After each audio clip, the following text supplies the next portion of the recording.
Bonjour et bienvenue pour une nouvelle vidéo de Clary Créa.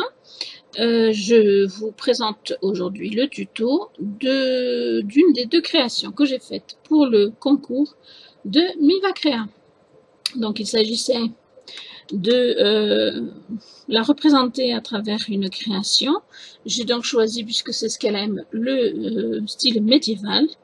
Et donc j'ai fait ce petit plastron dans des couleurs et des formes médiévales. Voilà. Donc ici, au fond, on a fait du Mica Shift. Dessus, il y a de la résine. J'ai fait tout le tour et le fond que j'ai doublé. Et en faisant deux couleurs, parce que je trouvais que c'était aussi dans le ton du médiéval. Voilà. Et donc, je vais vous présenter le tuto de cette création tout de suite. Alors, pour ce plastron, j'ai utilisé de la pâte polymère Fimo Effect Grise en numéro 81, pardon, avec l'effet possible du Mica Shift. J'ai ensuite fait mon plastron en exemple en plastique transparent et j'ai découpé une première fois la pâte. Pour la découper, j'ai été obligée de la faire en deux parties et de la jointer au milieu ensuite parce que c'était compliqué sinon. Au niveau de la taille de la pâte qui sort de la machine à pâte, c'était compliqué. Donc je l'ai faite voilà, en deux parties.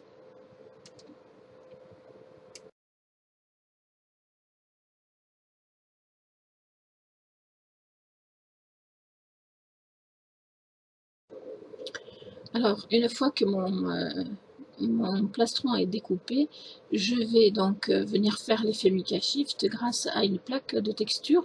Là, j'ai choisi une plaque fleur, puisque c'est celle que je possède et qui est le plus appropriée au style médiéval. Pour ce faire, je passe du talc sur ma pâte, car en plus il fait chaud, donc la pâte colle beaucoup, mais même s'il ne fait pas chaud, il vaut mieux mettre un peu de talc pour les plaques de texture.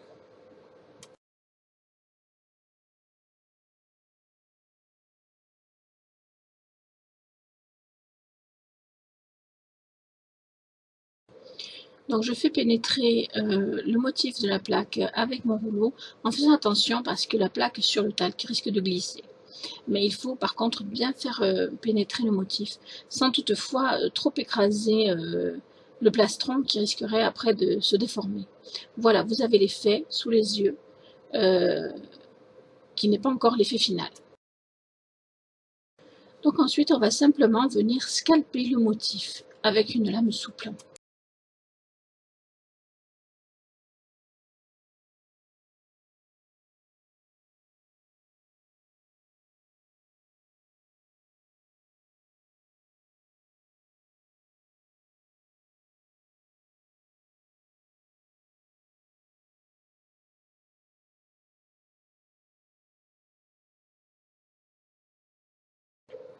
Donc une fois scalpé, on va passer le rouleau pour finir de lisser la pâte. Et on y va tout doucement. Ensuite, bien sûr, on reprend l'exemple de notre plastron et on vient découper le dessus du plastron final.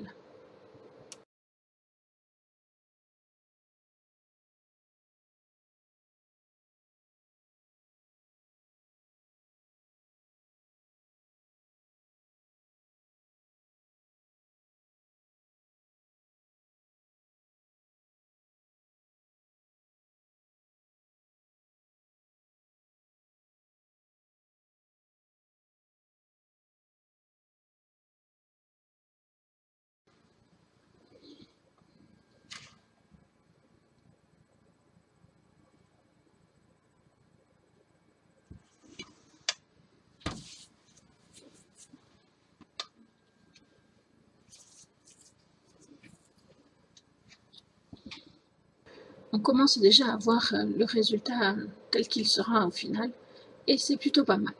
Donc on vient faire des petites finitions, donc couper au niveau du haut du plastron de façon à ce que ça ne soit pas trop pointu et on va y faire aussi les trous pour, pour les attaches et ensuite on va les mettre en cuisson. Les trous vont me demander un petit peu de patience parce que le plastron étant très fin, je ne veux absolument pas qu'il se déforme.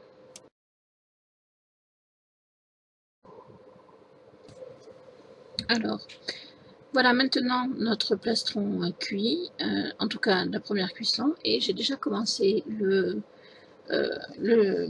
dos. J'ai commencé à y mettre une pâte donc rouge un peu bordeaux sur la première partie, et je vais mettre donc la pâte noire sur la seconde partie, en faisant en sorte de bien jointer les deux pâtes pour que ça tienne, et en faisant en sorte de bien faire pénétrer les deux pâtes sur le plastron déjà cuit pour ne pas qu'il y ait de bulles.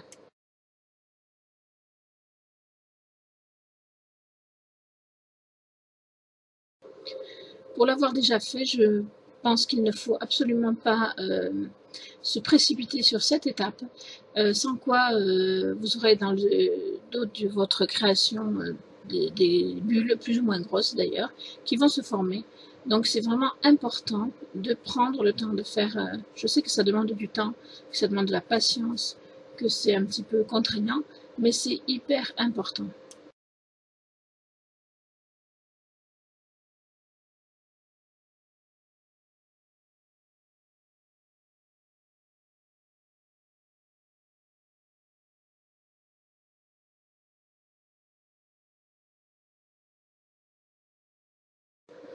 Bien sûr, n'oublie pas non plus de refaire les trous sur la deuxième pâte et on va pouvoir mettre en cuisson. Le voilà prêt, poncé et tout. Je vais maintenant pouvoir passer à la partie suivante.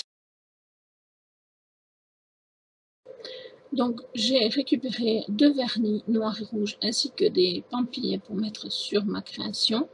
Je vais donc vernir mes pampilles dans les couleurs souhaitées. Et ensuite, une fois qu'elles seront sèches, je pourrai passer à la partie résine. À savoir que mes pampilles sont en résine, c'est des pampilles que j'ai faites moi-même.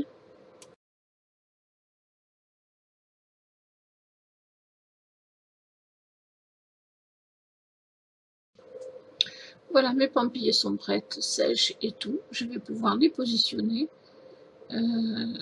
et les faire tenir sur mon plastron grâce à la résine qui est prête également, qui n'attend plus que moi.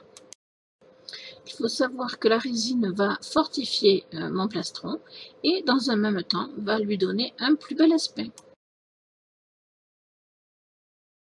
Alors j'ai trouvé un support de fortune et j'ai mis dans les trous des petits cure-dents pour éviter que les trous ne se bouchent. N'oubliez pas, si vous faites comme moi, de les tourner de temps en temps pour ne pas qu'ils accrochent et qu'ils sèchent avec la résine. Alors je positionne mes pampilles afin de pouvoir mettre la résine. Attention, quand vous mettez la résine, ne faites pas comme moi, j'en ai mis un petit peu trop. J'ai été obligée d'en sortir parce que ça débordait. D'autre part, avec la petite languette, là, je mets bien sur les côtés de façon à ce que la résine soit étalée sur toute la plaque sans distinction.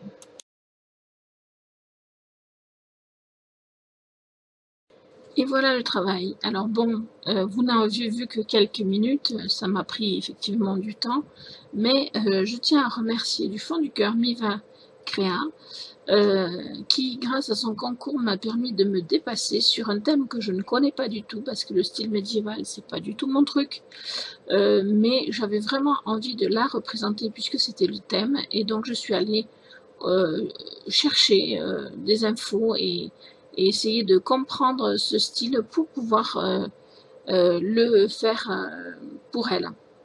Et je suis super heureuse de l'avoir fait. D'abord parce que c'est quelque chose que je n'aurais peut-être pas fait sinon. Et ensuite parce que c'est toujours bon pour un créateur ou une créatrice de se dépasser pour faire des choses auxquelles on ne se pensait pas capable. Voilà. Je vous remercie à tous de m'avoir suivi et je vous dis à bientôt pour de nouvelles créas. Et surtout, n'hésitez pas à vous abonner à ma chaîne ainsi qu'à celle de Miva. À bientôt!